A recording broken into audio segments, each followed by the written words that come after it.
मेरे भाई और बहनों,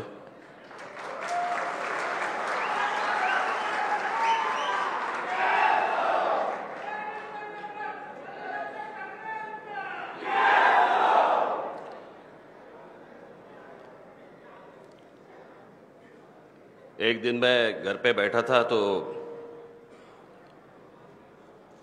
हमारे संदीप देशपांडे जी, उन्होंने मुझे कहा कि एक विनय दुबे हैं, उनको आके आपको मिलना है। तो मैंने कहा मैंने अभी तो कुछ बात की ही नहीं है, तो क्यों मिलने आ रहे? तो बोले नहीं, उनको कुछ आमंत्रण देना है। तो मैंने कहा ठीक है, लेके आइए।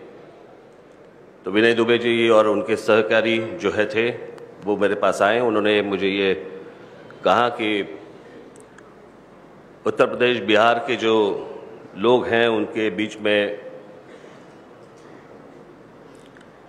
जो गलतफहमियां हैं, आपने कहा कुछ और है, उनको बताया कुछ और है। बीच में जो कोई आंदोलन हुए उसमें जो कोई मारपीट हुई वगैरह वगैरह, ये सारी चीज़ों के ऊपर कुछ प्रश्न हैं। तो अगर आप स्वयं आके वहाँ पे बात करें उन लोगों के साथ तो बेहतर होगा। उसके बीच में इतने से हॉल में आवाज़ नहीं आ रही मेरी। तो वो हुआ ऐसे था बीच में कि एक गुजराती समाज के लोग मुझे आके मिले थे। मिस्टर जयेश वालिया, यहीं पे बोरीवली में ही था वो प्रोग्राम। उनका भी यही कहना था।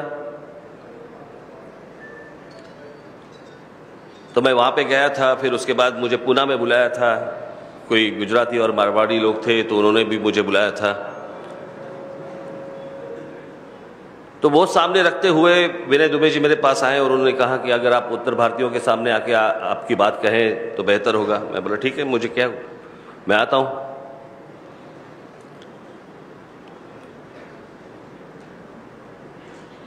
वो जो गुजराती लोग थे, गुजराती समाज के लोग थे, उन गुजराती समाज के लोगों के सामने पूना में जो गुजराती और मारवाड़ी समाज के लोग थे उनके सामने मैंने जो भाषण दिया था वो मराठी में दिया था, क्योंकि वो मराठी समझते हैं। आज आपके बीच में आ रहा हूं मैं, सिर्फ आप ही की बात होती तो मैं मराठी में भाषण कर लेता, लेकिन विनय दुबे जी ने मुझे कहा था कि ये आपका जो भाषण है, ये भाषण हमें उत्तर प्रदेश में, बिहार में सब लोगों को दिखाना है, उनको बताना है कि आपकी भूमिका असलियत में क्या है। तो इसलिए मैं हिंदी में भाषण करने की कोशिश करूंगा। मैं पहली बार हिंदी में भाषण दे रहा हूं।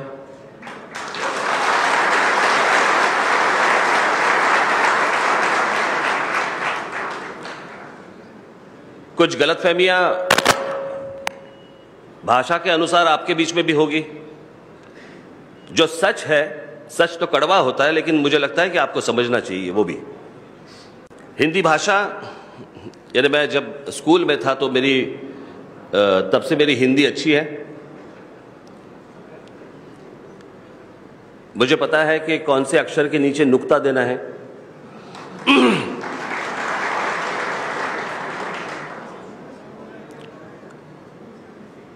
वो इसलिए क्योंकि मेरे पिताजी जो थे उनकी हिंदी अच्छी थी। उनकी सबसे ज्यादा वो बोल सकते थे, लिख सकते थे, समझ सकते थे, वो भाषा थी उर्दू। तो इसलिए उनके कारण मेरा थोड़ा बहुत हिंदी ठीक ठाक हुआ। और दूसरा कारण है फिल्में।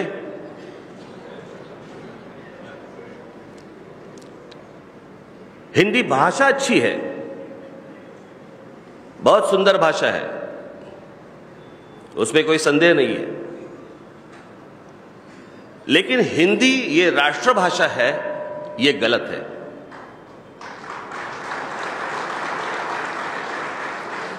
क्योंकि राष्ट्रभाषा का निर्णय कभी हुआ ही नहीं। ये जो मैं बोल रहा हूं, अभी इंटरनेट है, बहुत सारी चीजें हैं, जाके आप देख सकते हैं, समझ सकते हैं। तो जैसे हिंदी भाषा है, वैसे ही मराठी भाषा है, वैसे ही तमिल भाषा है, वैसे ही गुजराती भाषा है, इस राष्ट्र की भाषा है, ये सारी भाषाएं हैं।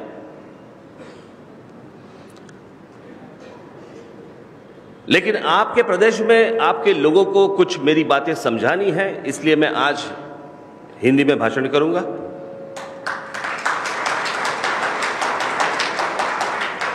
कुछ गलतियां हुई तो समझ लेना।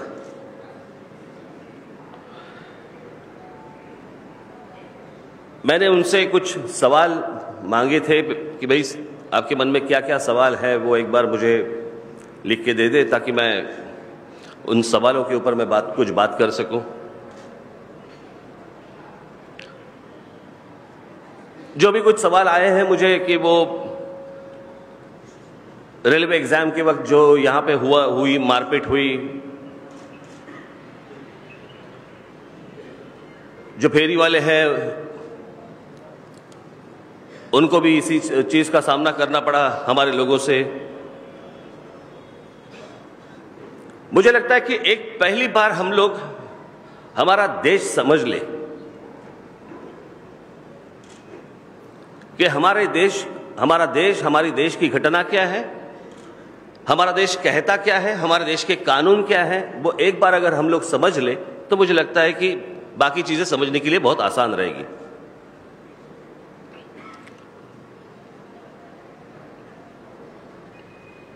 लोग कहते हैं कि राज ठाकरे और उसके पार्टी के लोग जो है, उनके महाराष्ट्र सैनिक जो है, वो संविधान का अपमान करते हैं। संविधान में तो ये लिखा हुआ है कि इस देश का आदमी कहीं भी जा सकता है, कहीं भी घूम सकता है, कहीं भी रह सकता है।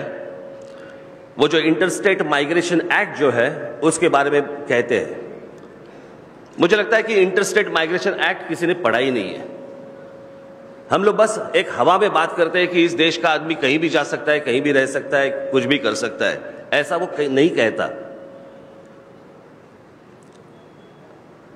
अगर वो कायदा अगर आप पढ़ ले ठीक से, तो उसमें आपको पता चलेगा कि अगर आपको एक राज्य छोड़ के दूसरे राज्य में आना है, अगर आप आते हो तो आने के वक्त आपको पहले पुलिस स्टेशन में आपको बताना पड़ता है कि आप कौन हैं, किस काम से आए हैं, आप कहां रहने वाले हैं, आपको अगर जॉब मिली है तो किसने आपको जॉब दी है, उसका एक सर्टिफिकेट लगता है। ये सारी चीजें उसमें दी है।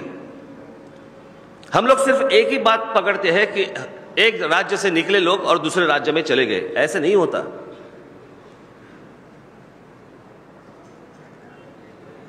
जो असली तकलीफ जो है वो यहां से शुरू होती है।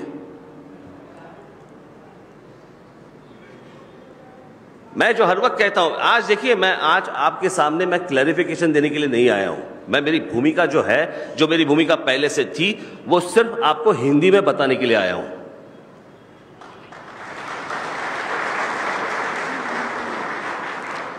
एक अब्राहम लिंकन का एक बहुत अच्छा सेंटेंस है, बहुत अच्छा वाक्य है उनका, अब्राहम लिंकन का,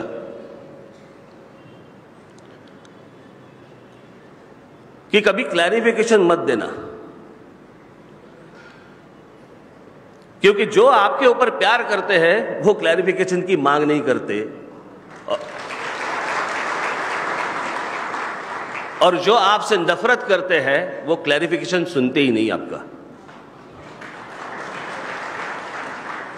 तो क्लैरिफिकेशन क्यों देना है? लेकिन मुझे लगता है कि देश भर में जो भी कुछ घटनाएं हुई हैं, वो मुझे लगता है कि हमें एक बार देखनी चाहिए, समझनी चाहिए कि ये क्यों हो रहा है, किस लिए हो रहा है। मैं आज महाराष्ट्र की बात कर रहा हूं। महाराष्ट्र की आज अगर जनसंख्या देखी जाए तो महाराष्ट्र की जनसंख्या है 13.5 करोड़। बहुत सारे लोग आज बाहर के राज्यों से महाराष्ट्र में आते हैं, खास करके उत्तर प्रदेश और बिहार से लोग आते हैं। मैं कुछ कोट्स लेके आया हूं। हमारे जो पूर्व राष्ट्रपति थे, हमारे जो पूर्व प्रधानमंत्री थे, उनके कुछ कोट्स लेके आया हूं मैं।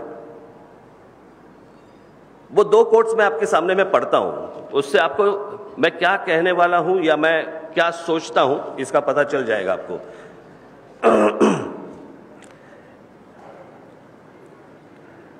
ये है अपने पूर्व राष्ट्रपति राजेंद्र प्रसाद जी का कहना, ये उनका स्टेटमेंट है कि यह भूमिपुत्र मुद्दा आज का नहीं है। 1938 में पहली बार राजेंद्र प्रसाद जी ने भूतपूर्व राष्ट्रपति बिहार का सर्वे किया था और एक रिपोर्ट लिख के उन्होंने वह कांग्रेस कार्य समिति के सामने रखा था। उस रिपोर्ट में राजेंद्र प्रसाद जी लिखते हैं, हम जहां रहते हैं उसी क्षेत्र में हमें काम मिले यह अच्छा स्वाभाविक है, उसे हम टाल नहीं सकते और उसके लिए नियम बनाना, अगर वही नियम सभी राज्यों को हो, कांग्रेस की विचारधारा के अनुसार ही है। राजेंद्र प्रसाद जी आगे लिखते हैं, यही उचित होगा कि किसी प्रांत के स्थानिक लोगों को वही रोजगार और शिक्षा का अवसर उपलब्ध हो। स्थानिक लोगों की ऐसी मांग हो तो हम टालना नहीं चाहते और वह हम कर भी नहीं पाएंगे। स्थानिक लोगों की इच्छा को सम्मान देना चाहिए। दूसरा कोट है इंदिरा जी का, लोकसभा का।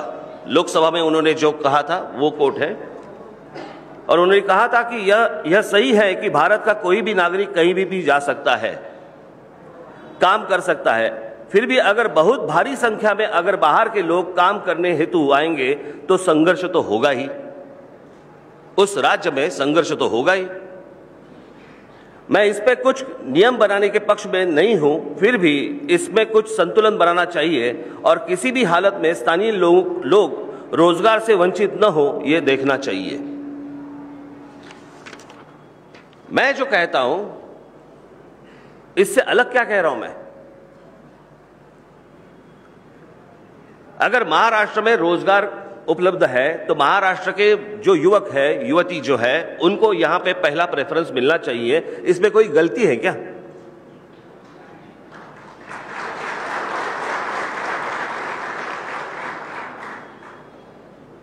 कल अगर उत्तर प्रदेश में इंडस्ट्री जाती है, उद्योग आते हैं, तो पहला प्रेफरेंस उत्तर प्रदेश के लोगों को मिलना चाहिए, वहां के युवाओं को मिलना चाहिए।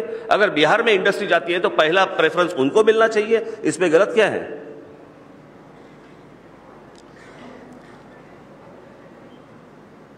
देखिए, ये देश है, इस देश के हम लोग सब राज्य बोलते हैं, हम लोग कहते हैं। मैंने एक बार कहीं एक भाषण में कहा था कि भारत एक यूरोप जैसा है।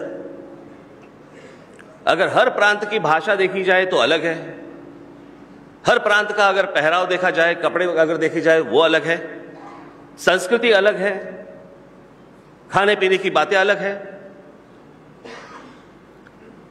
तो ये जो भारत है, ये भारत भी यूरोप जैसा है। वहां पे भी एक अलग अलग राज्य है, जिससे अभी इंग्लैंड बाहर निकला वो बात अलग है, लेकिन अलग अलग राज्य है, उनकी करेंसी एक है। भारत भी वैसा ही है। जिसे हम लोग राज्य कह रहे हैं वो असलियत में एक एक देश है, जिसे बांधा हुआ है, जिसे हम लोग भारत कह रहे हैं।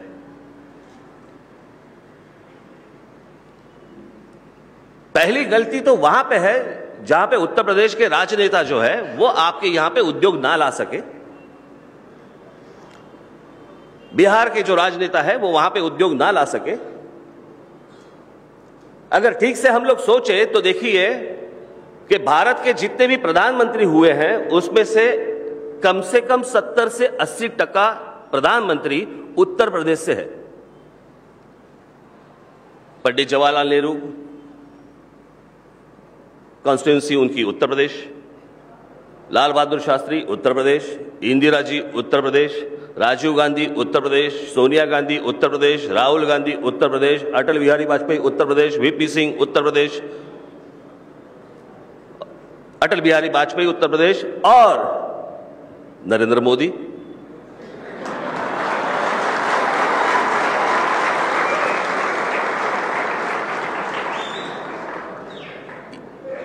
ये जो बातें हैं, ये जो सवाल है, आप ये जो मुझे पूछ रहे हैं, आप उनको क्यों नहीं पूछते कि प्रधानमंत्री के लिए आपको हमारा क्षेत्र चलता है, लेकिन हमारे यहां पे जो युवक है, हमारे यहां के जो लोग हैं, वो बाहर काम करने के लिए क्यों जा रहे हैं?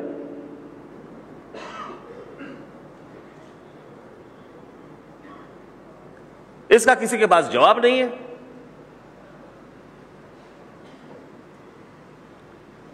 मैं अगर मेरी महाराष्ट्र के मेरे युवकों को, जो युवक है महाराष्ट्र के, जो लड़के हैं लड़कियां जो है, मैं महाराष्ट्र का हूं, मुझे लगता है कि मेरे राज्य में पहला प्रेफरेंस मेरे मराठी लोगों को मिलना चाहिए। अगर उसमें से बचे तो बाहर के लोग आके वो नौकरी कर सकते हैं। किसी भी राज्य में हम लोग जाएं तो मुझे लगता है कि उस राज्य का मान रखना चाहिए।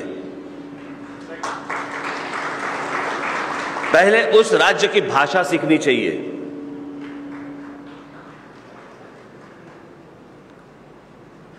जब परदेश जाते हो तो क्या करते हो? हिंदी में बात करते हो, उनकी भाषा में बात करनी पड़ती है। तो शुरुआत तो मुझे लगता है कि यहां से शुरू होती है। अलग अलग चीजें हैं, लेकिन मुझे इस बात का ताज्जुब है कि जो महाराष्ट्र में जो हुआ, उसका चित्र जो देश भर खड़ा किया, खास करके दिल्ली में बैठे हुए मीडिया के लोग, तो जो बाकी राज्यों में हुआ उसके बारे में चर्चा क्यों नहीं होती?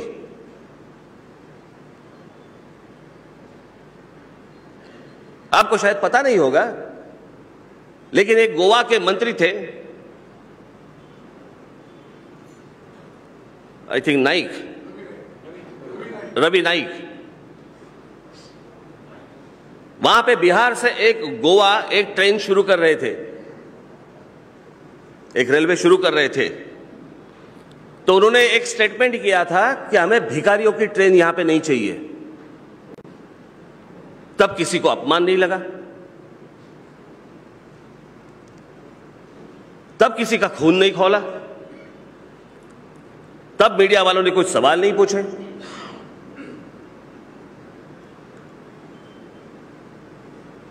आप हिस्ट्री देखिए, अगर आसाम में देखेंगे यहां तो कुछ नहीं हुआ।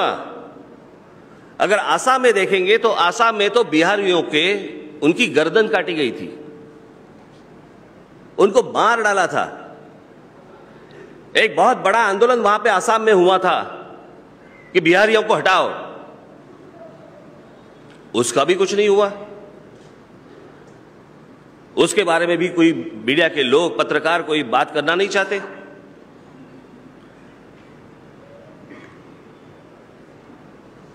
एक बार वो अर्नब गोस्वामी, वो मेरे पास आए थे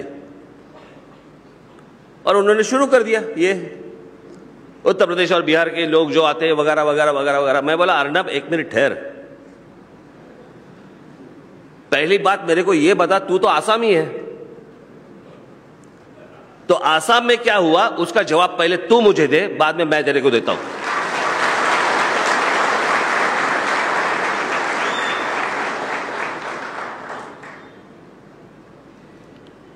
हम दूर क्यों भटक रहे हैं? अब भी एक महीने पहले तो गुजरात से निकाल दिए थे।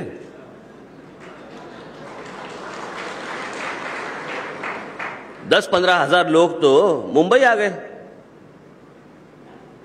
ये अच्छा है, किसी राज्य से निकाल दिए जाए तो मुंबई चले आते, वापस उस राज्य में नहीं जाते। पहले से बोझ क्या कम है इस राज्य के ऊपर?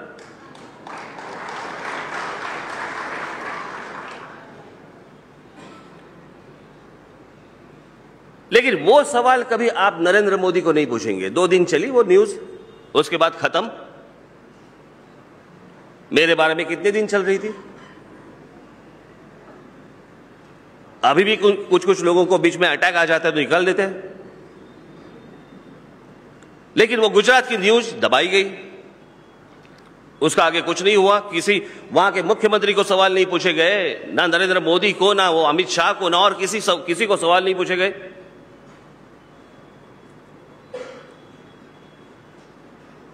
वहां पे तो सब लोगों को मारा था, गुजरात में सब लोगों को भगा दिया, ट्रेन में बिठा कर बाहर निकाल दिए।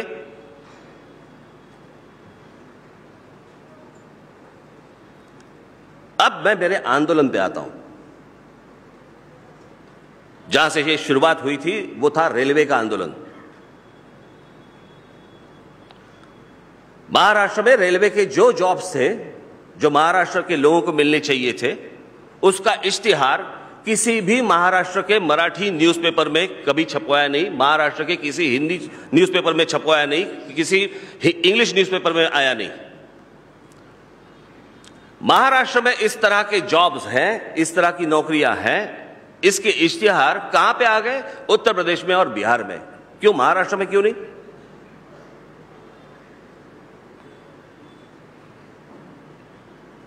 मुझे लगता है उस वक्त लालू यादव थे रेलवे मिनिस्टर, और वहां से आ गए सब, यहां पे मुंबई में आ गए। सब रेलवे स्टेशन भरे हुए हैं, रोड्स भरे हुए हैं, उसके सारे फोटोग्राफ सब न्यूज़पेपर में आ गए। मैं सोच रहा था यार ये आए क्यों हैं? फिर हम लोगों ने पूछताछ की तो उन्हें पता चला कि वो रेलवे बोर्ड के एग्जाम के लिए आए हैं, रेलवे की नौकरियों के एग्जाम के लिए आए। मैं बोला ये क्यों आए, फिर यहां पे क्यों नहीं पता चला? इसके पहले भी हम लोगों ने, जो केंद्रीय मंत्री थे उनको हम लोगों ने लेटर्स भेजे थे, कम से कम 4 या 5, कि जिन जिन राज्यों में नौकरियां होंगी सेंटर की, वो उन राज्यों के लोगों को मिलनी चाहिए। 4 या 5 लेटर्स हमने भेजे थे, हमारे लोग जाके मिलके भी आए थे उनको, बोले हम लोग करेंगे करेंगे करेंगे।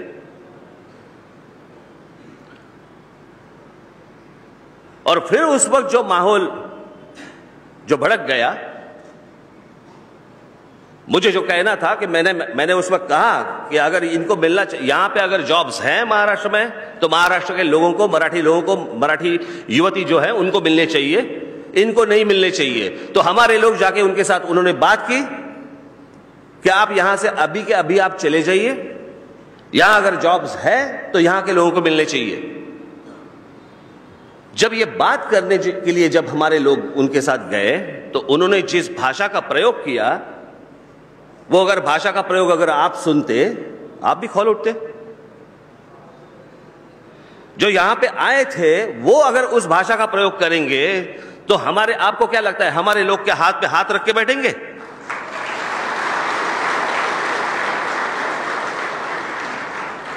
कल अगर यही बात उल्टी हो गई, पकड़ लो, कि मराठी लोगों ने जाके अगर उत्तर प्रदेश में या बिहार में इस तरह की बात की, आप क्या करेंगे? आरती उतारेंगे?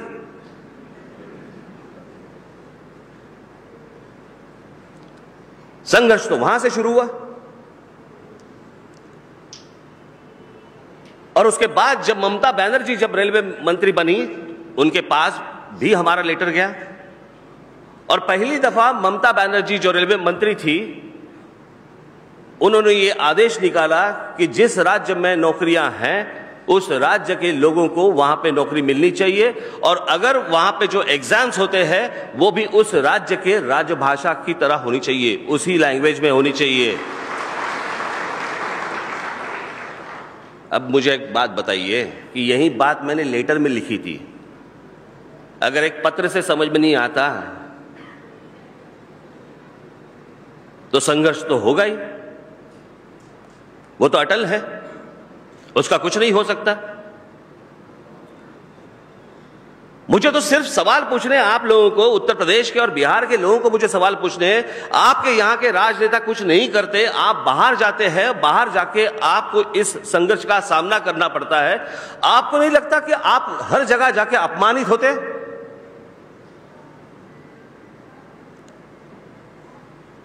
आपका स्वाभिमान कहां है? आप आपके राजनेताओं को कभी पूछेंगे नहीं कि हम लोग जब बाहर जाते हैं तो हमें जिल्लत की जिंदगी जीनी पड़ती है, लोग गालियां देते हैं, मारपीट करते हैं। वहां के लोगों को, अगर अभी तक उनके वहां पे लोगों को रोजगार नहीं है, हम लोग वहां पे जा रहे हैं, और ये सिर्फ उत्तर प्रदेश, बिहार, महाराष्ट्र, गुजरात, यहीं तक ये बात नहीं है, ये पूरे दुनिया में हो रहा है, ये हर जगह पे हो रहा है। और इस बात को हमें समझना चाहिए कि हमारे लोगों को अगर आपके, अरे मैं यदि बिहार में अगर देखे जाए, अपने यहां पे जो पहली यूनिवर्सिटी बनी वो तक्षशिला, जो पार्टीशन के बाद अभी पाकिस्तान में चली गई। दूसरी जो यूनिवर्सिटी बनी वो नालंदा, जो बिहार में थी।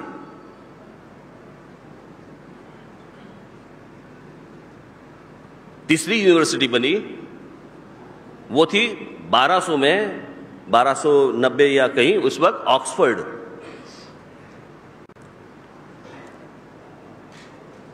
अंग्रेज लोग, कुछ प्रोफेसर्स, उसके बाद एक फ्रांस में एक यूनिवर्सिटी बनी, तो कुछ लोग फ्रांस की यूनिवर्सिटी में चले गए थे और वहां पे भी यही संघर्ष हुआ था कि फ्रांस की यूनिवर्सिटी में जो सिखाने वाले जो प्रोफेसर्स हैं वो फ्रांस के होंगे, इंग्लैंड के नहीं होंगे, ब्रिटिशर्स नहीं होंगे, तो ब्रिटिशों को बाहर निकाल दिया गया। जो गए थे वो वापस आ गए ऑक्सफोर्ड में। अभी जो ऑक्सफोर्ड में जो थे उनके लिए तो वो मुहाजिर थे, ये तो बाहर जाके आए, बाहर से अभी अपने यहां पे यूनिवर्सिटी में आए। ऑक्सफोर्ड से भी उनको निकाल दिया गया। लोग एजुकेटेड थे, सीखे हुए थे,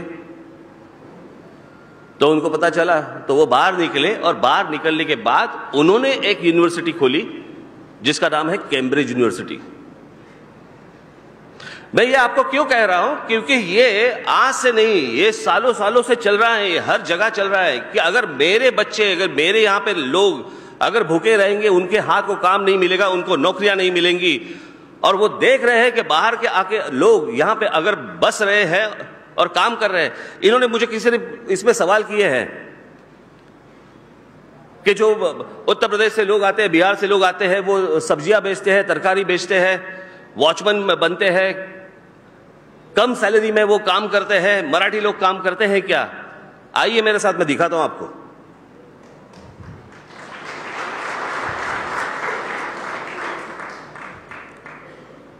महाराष्ट्र के हर जगह पे जाएंगे तो मराठी लोग जो है वो लीगली बैठे हैं, तरकारी बेच रहे हैं। मंडी में जाइए कभी, मार्केट में आपको मराठी लोग ही मिलेंगे। बहुत जगहों पे हमारी मराठी औरतें बैठी रहती है। ये जो फेरी वाला का जब आंदोलन जब हुआ, उसके बाद बहुत सारे ऐसे मराठी लोग भी मेरे पास आए, लेकिन जहां पे लीगल नहीं था वो मेरे पास आए कि हमें बैठने दीजिए। मैं बोला जहां पे लीगल नहीं है वहां पे कोई नहीं बैठ सकता। तो जो मैंने मुझे समझाना था वो आपको भी वही समझाना था, उनको भी मैंने वही समझाया।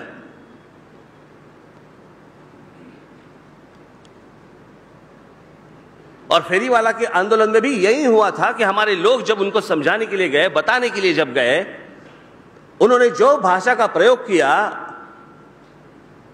और दिखाने के लिए, आपके जो नेता लोग यहां पे कहते हैं कि हम लोग उत्तर भारतीयों के नेता जो है, उन लोगों ने इन सारी चीजों में जो आग लगाई, उसके बाद यह संघर्ष शुरू हुआ।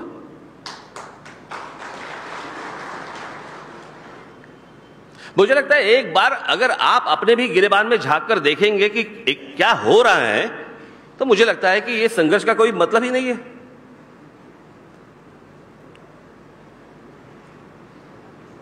आज इंडस्ट्री महाराष्ट्र में इतने सालों से क्यों रह रही है, क्यों आ रही है?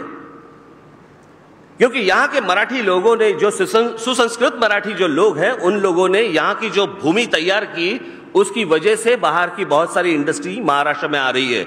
मुझे लगता है कि ऐसी कोई सुसंस्कृत उत्तर प्रदेश में लोग नहीं है, ऐसी बात नहीं है, बहुत सारे लोग हैं। उनको एक बार ये सोचना चाहिए कि उनके जो युवा हैं, जो युवती है, उनके भविष्य के लिए यहां पे लोग आने चाहिए। इंडस्ट्री उत्तर प्रदेश में जाए। मैं चाहता हूं कि इंडस्ट्री उत्तर प्रदेश में जाए, बिहार में चली जाए, वहां के युवकों को काम मिले। लेकिन बस वहां से निकले और यहां पे मुंबई महाराष्ट्र में चले आए, आप मालूम नहीं क्या करना है, बस गए। झोपड़पट्टी के ऊपर झोपड़पट्टी बन रही है मुंबई में, ठाणा में, हर जगह पे। आपको मालूम है उत्तर प्रदेश, बिहार और सिर्फ झारखंड से, 3 राज्यों से महाराष्ट्र में रोज 48 ट्रेनें आती है। 48 ट्रेन रोज आ रही है, भर के आ रही है, खाली जा रही है।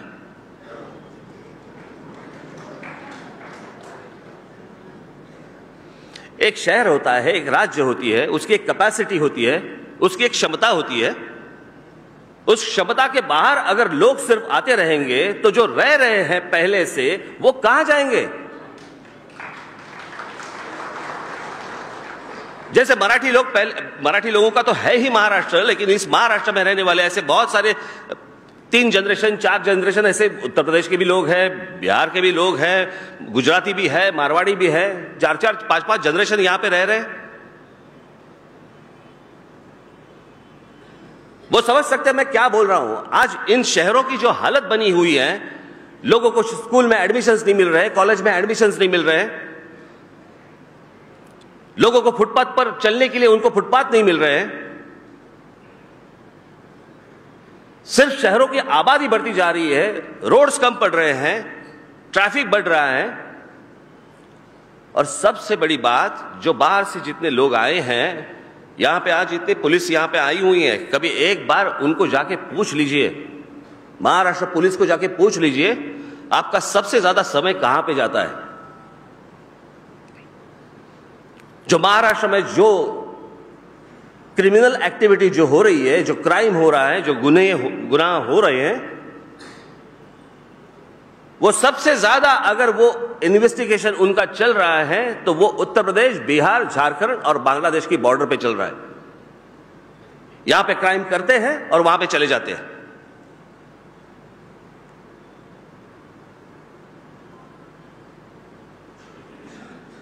'95 के पहले ऐसी हालत नहीं थी, लेकिन 95 में यहां पे एक महाराष्ट्र में स्कीम आई, झोपड़पट्टी वालों को मुफ्त घर। 95 के पहले की मुंबई अलग थी, 95 के बाद की मुंबई अलग है। मुंबई ठाणा 95 के अलग था, 95 के बाद अलग है। महाराष्ट्र के हर शहर में जाएंगे, पुणे में जाएंगे, हर जगह जाएंगे तो 95 के पहले अलग है, 95 के बाद अलग है। इतने वहां से लोग आए, अच्छा मुंबई में फोकट घर मिल रहा है। उसमें बहुत सारे जो लोग आए, वो आए हुए लोग कौन हैं? जो यहां पे सीख रहे हैं, जो यहां पे नौकरी कर रहे हैं, अच्छी तरह से नौकरी कर रहे हैं, वहां पे संघर्ष की कोई बात नहीं है। लेकिन जो सिर्फ क्रिमिनल्स यहां पे आ रहे हैं, अगर उस राज्यों से आ रहे हैं, राज ठाकरे बर्दाश्त नहीं करेगा।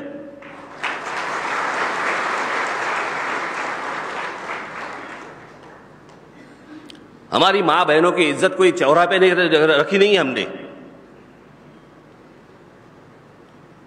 कि कोई भी यहां बाहर से आता है जो टैक्सी वाला बोलता है, टैक्सी चलाता है, और टैक्सी चलाते चलाते हमारी मां बहनों को अगर वो गाली देगा, कौन सहेगा?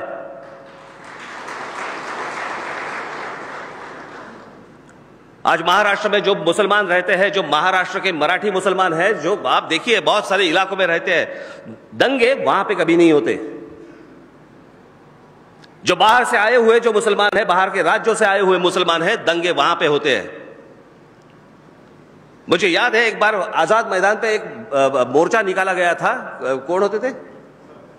रजा कदमी, वो उनका एक मोर्चा निकाला हुआ था।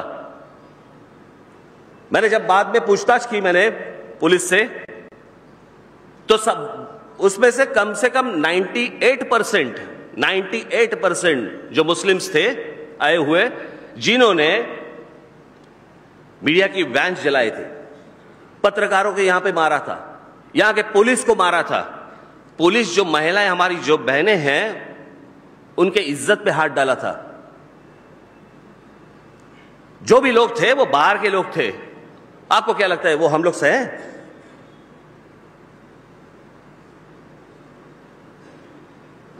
वो सब थे, आजमगढ़, प्रतापगढ़ वगैरह वगैरह, यहां से लोग आए थे। यही बात उल्टी करके एक बार देख लीजिए कि अगर यही बात आपके प्रदेश में, अगर उत्तर प्रदेश में हो या बिहार में हो, आप क्या करेंगे?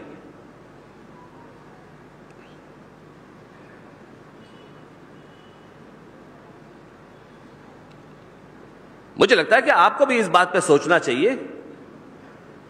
संघर्ष होता कब है? ऐसी बात नहीं है ना कि मुझे कोई बाकी कोई सोच नहीं है, बस संघर्ष करो। जो मैं कहता हूं, जो मैंने बातें मराठी में की थी, वही आपके सामने आज मैं हिंदी में रख रहा हूं। आज मेरे यहां पे दोस्त आए हुए हैं, यहां पे कहीं बैठे होंगे। मिस्टर, ये देखिए, खड़े हो जाइए, उभर। ये इनका नाम है मिस्टर सुरेश गुप्ता। ये कम से कम 40 साल से मेरे दोस्त है, 30 साल से तो है ही है।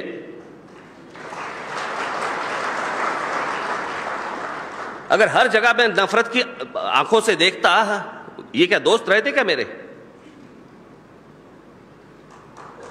यहां पे एक बहुत बड़े एक सीनियर पत्रकार बैठे हैं, Amrish Mishra, times of India के। मराठी लोग नहीं बोल सकते उतनी उत्तम मराठी ये बोलते हैं।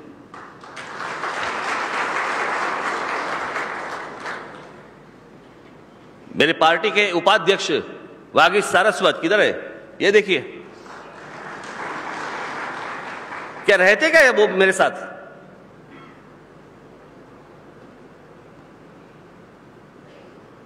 मेरी जो सोच है वो बहुत सीधी है। बीच में कुछ लोग आए थे मेरे पास, एक युगांडा में रहने वाले मराठी लोग जो थे, उनको मेरी तरफ से कुछ संदेश चाहिए था, तो मैंने उनको संदेश लिख के भेजा था। शायद लिख के नहीं, मैंने बोल के ही भेजा था। और मैंने उनको कहा था, जिस देश में रह रहे हो उसकी भाषा सीखो, उसकी संस्कृति सीखो, उसके हिसाब से रहो।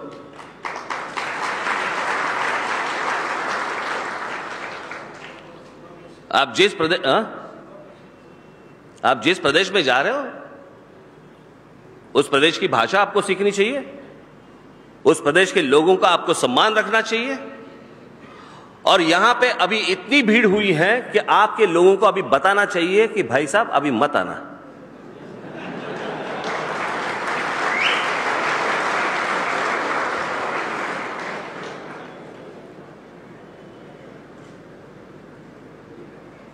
एक समय था जब मुंबई में, महाराष्ट्र के बहुत सारे शहरों में, खास करके मुंबई में, दक्षिण के लोग आते थे।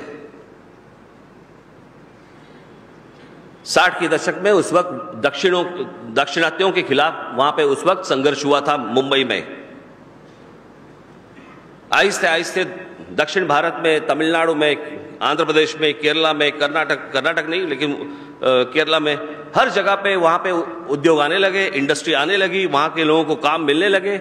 वहां के जो राजनेता थे उन्होंने वहां पे इंडस्ट्री लाई, वहां पे उन्होंने काम शुरू कर दिया। अभी दक्षिण भारत से लोग नहीं आते।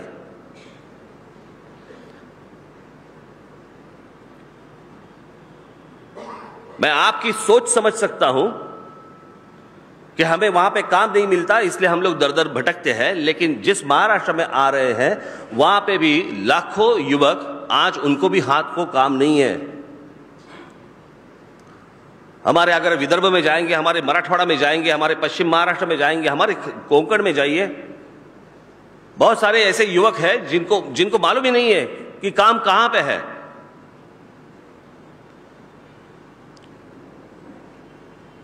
महाराष्ट्र के भी लोग बताते नहीं कि भाई यहां पे इंडस्ट्री आई है, तो यहां इंडस्ट्री में कौन से लोग चाहिए, उनको कौन से लोग भरने चाहिए। और जब बहुत सारी इंडस्ट्री में पता चले कि बाहर से लोग भर रहे हैं, आप मुझे बताइए, संघर्ष नहीं होगा तो क्या होगा? यह इतनी सीधी बात है।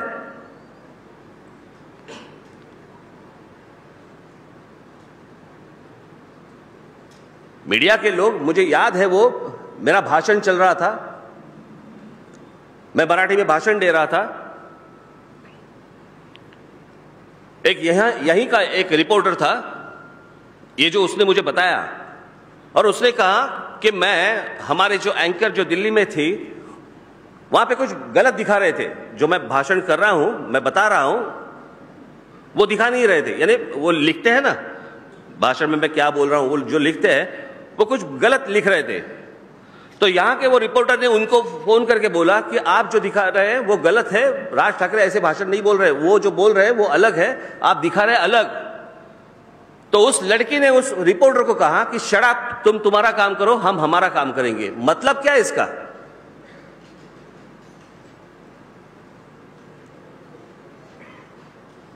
यानी आपके टीआरपी के लिए अगर आप राज्यों के बीच में अगर आप आग लगाते रहेंगे, ये कैसे होगा?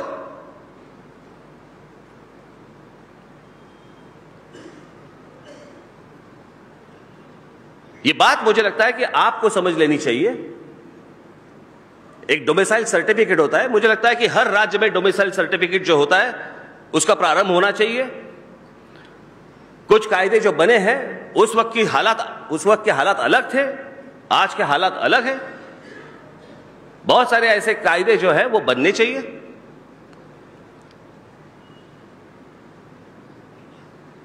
हमारे यहां पे राज्य जो है, राज्य में सत्ता होती है, केंद्र में सत्ता होती है, केंद्र का काम अलग रहता था। अभी ये नरेंद्र मोदी आए तब से कुछ अलग अलग ही बन रहा है। जब वो मुख्यमंत्री थे तब भाषा उनकी अलग थी, जब प्रधानमंत्री बन गए तो भाषा उनकी अलग है। जब मुख्यमंत्री थे तो नरेंद्र मोदी कहते थे उन्होंने केंद्र को कहा था जब मुख्यमंत्री थे कि हमें आप पैसे भेजना बंद कर दीजिए, हम आपको पैसे देना बंद कर देंगे, हम हमारा राज्य चलाएंगे। प्रधानमंत्री बनने के बाद कह रहे हैं हम हमारा पैसा हमारे पास रखेंगे, राज्यों का पैसा भी हम लोग ले लेंगे।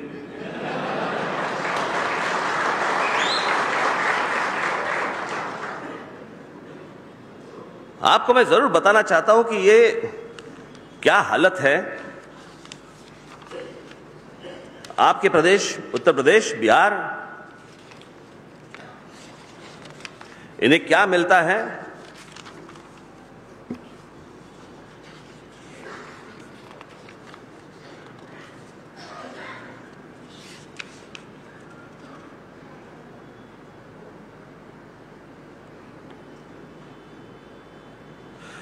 ये देखिए, महाराष्ट्र केंद्र में जितने पैसे देता है, केंद्र को जितने पैसे देता है, महाराष्ट्र केंद्र के भंडार खजाने में 100 रुपयों का योगदान देता है, तो महाराष्ट्र को सिर्फ उसके बदले में 13 रुपए 20 पैसे मिलते हैं। यानी 100 रुपए अगर महाराष्ट्र डाले तो 13 रुपए 20 पैसे मिलते हैं वापस।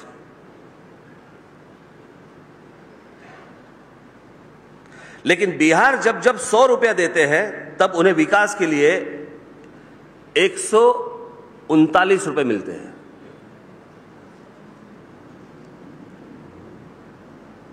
ये कौन सा तरीका है, मुझे समझा नहीं।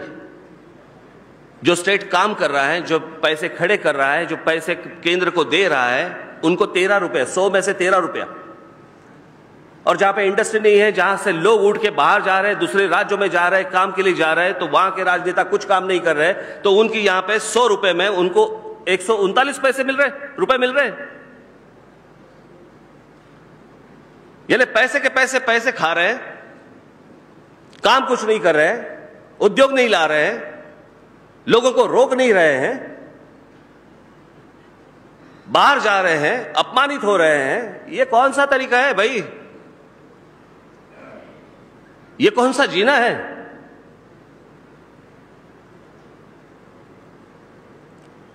और मैं आज आपको कह देता हूं, देखिए, मुझे संघर्ष करने की जरूरत नहीं, लेकिन यही अगर तरीका और बढ़ते जाएगा तो हर राज्य में संघर्ष होगा ही। अगर इन्हें सुधारना है तो आपको आपके लोगों के बीच में सुधार लाना चाहिए, उनको ये सारी बातें कहनी चाहिए। और आपके कहने के भी बाहर अगर वो लोग होंगे तो हम तो है ही। ये किसी दादागिरी की बात नहीं है,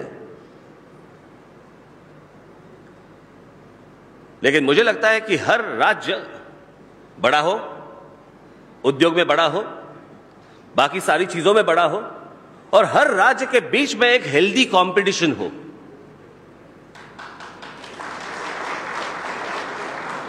कि अगर ये राज्य ऐसे कर रहा है तो मैं ये ऐसे करूंगा, वो राज्य ऐसे कर रहा है तो मैं ऐसे करूंगा, इससे मुझे लगता है देश ही बड़ा होगा। हर राज्य अगर बड़ा होगा तो देश ही बड़ा होगा।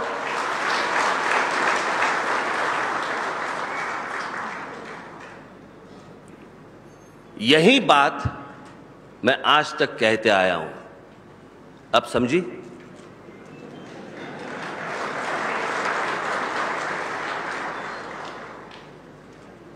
बाकी वो चीजें छोड़ दीजिए, मुझे अभी तक पता नहीं चला उसमें कंट्रोवर्सी क्या थी। अमिताभ बच्चन जी का जब सवाल आया था तो मैंने क्या गलत बताया था? मेरा जो वाक्य था वो जो उस वक्त था आज भी वही है। बीच में एक बार मेरे साथ अमिताभ बच्चन जी एक स्टेज पे आए थे, उनके सामने भी मैंने वही बात रखी थी। मैंने सिर्फ इतना ही कहा था कि अमिताभ बच्चन जब लोकसभा के लिए खड़े हुए तो उन्होंने इलाहाबाद से खड़े हुए, क्यों नहीं मुंबई से? जब उन्होंने काम किया तो एक भोजपुरी फिल्म में काम किया था। जब उनके कोई बहू के नाम से कोई कन्याशाला निकालनी थी, उसके लिए उन्होंने उत्तर प्रदेश की जमीन चुन ली थी। मेरा सिर्फ इतना ही छोटा सा सवाल था कि इतने बड़े शहंशाह, इतने बड़े आदमी को, जो इतना बड़ा कलाकार है, इस इतने बड़े कलाकार को अगर अपने मातृभूमि या जन्मभूमि के बारे में या अपने राज्य के प्रति अगर इतना प्यार हो सकता है तो राज ठाकरे बहुत छोटा आदमी है, उसको अगर महाराष्ट्र के प्रति प्यार होगा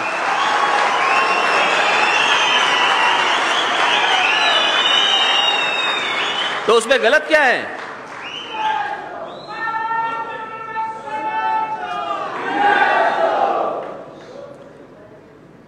यही मेरी भूमिका थी और यही मेरी भूमिका रहेगी।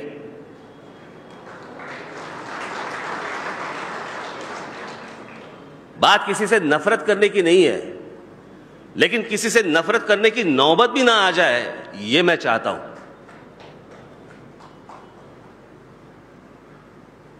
तो बस यही था मेरा, जो मैंने जो कहा था, इतना ही मेरे सामने जो था वो इतना ही था। आज आप आए हैं, मुझे लगता है कि आपने मुझे शायद समझ लिया होगा कि मुझे क्या कहना है और मुझे क्या करना है। मैं महाराष्ट्र का उत्कर्ष चाहता हूं, महाराष्ट्र में मराठी लोगों का उत्कर्ष चाहता हूं। मेरे महाराष्ट्र के साथ जो बरसों से, सालों से जो मेरे साथ महाराष्ट्र के जो हैं, जो इतर भाषिक भी होंगे लेकिन जो महाराष्ट्र को मानते हैं, मेरी मराठी भाषा को मानते हैं, यहाँ के लोगों का सम्मान रखते हैं, उनकी भी तरक्की मेरे हाथ में मैं करूंगा। सो महाराष्ट्र का उत्कर्ष करना ये मेरा काम है। आप जाके सिर्फ वहां पे उनकी उस राजनेताओं को बताइए, उस प्रदेश का उत्कर्ष उनके हाथों हो, बस इतना ही। धन्यवाद। जय हिंद, जय महाराष्ट्र।